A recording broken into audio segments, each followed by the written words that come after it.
Love that changed the world.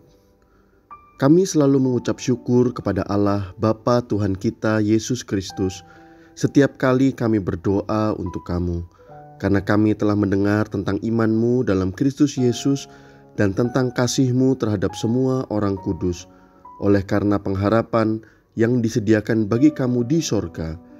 Tentang pengharapan itu telah lebih dahulu kamu dengar dalam firman kebenaran, yaitu Injil yang sudah sampai kepada kamu. Injil itu berbuah dan berkembang di seluruh dunia. Demikian juga di antara kamu sejak waktu kamu mendengarnya dan mengenal kasih karunia Allah dengan sebenarnya. Kolose 1 ayat 3-6. Bulan ini kita mengusung tema Love that changed the world. Ini adalah goal kita sebagai duta kerajaan Allah di muka bumi. Pada akhirnya, kasih yang kita hidupi tidak saja mengubahkan hidup kita, tetapi juga mengubahkan hidup orang-orang yang ada di sekitar kita, bahkan seisi dunia ini. Mungkin kita berpikir, bagaimana itu bisa terjadi? Kasih yang saya hidupi mengubahkan seluruh dunia? Apa yang tidak mungkin di era digitalisasi yang terus berkembang di zaman sekarang? Tanpa Anda sadari, apa yang Anda katakan, yang Anda lakukan, orang-orang dengan mudah menyorotinya dan menyebarluaskan di media sosial.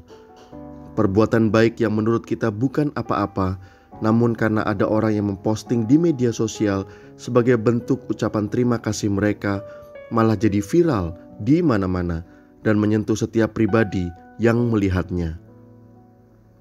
Rasul Paulus dalam suratnya kepada jemaat di Kolose menuliskan betapa ia mengucap syukur kepada Tuhan atas apa yang terjadi di dalam kehidupan jemaat Kolose. Hal itu telah sampai ke telinga Rasul Paulus, tentu karena ada orang-orang yang mengabarkannya, bukan? Puji syukurnya bahwa apa yang sampai ke telinga Rasul Paulus adalah kabar yang baik dan penuh sukacita. Kalau hal itu terjadi di zaman media sosial saat ini, maka saya percaya sampai di ujung-ujung bumi, apa yang dilakukan oleh jemaat di Kolose pasti akan viral dan menjadi berkat.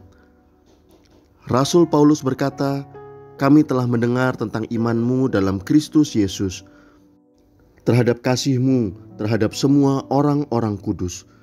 Wow, tentu iman yang mereka hidupi bukanlah iman yang dangkal. Iman yang saya percaya telah melewati berbagai proses yang teruji.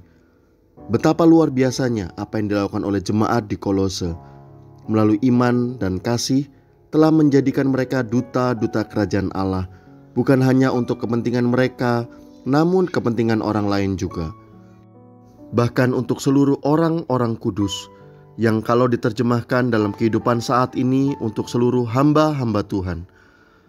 Iman dan kasih yang dihidupi oleh jemaat di Kolose sesungguhnya merupakan Injil yang terbuka dan dapat dibaca oleh setiap orang yang melihatnya.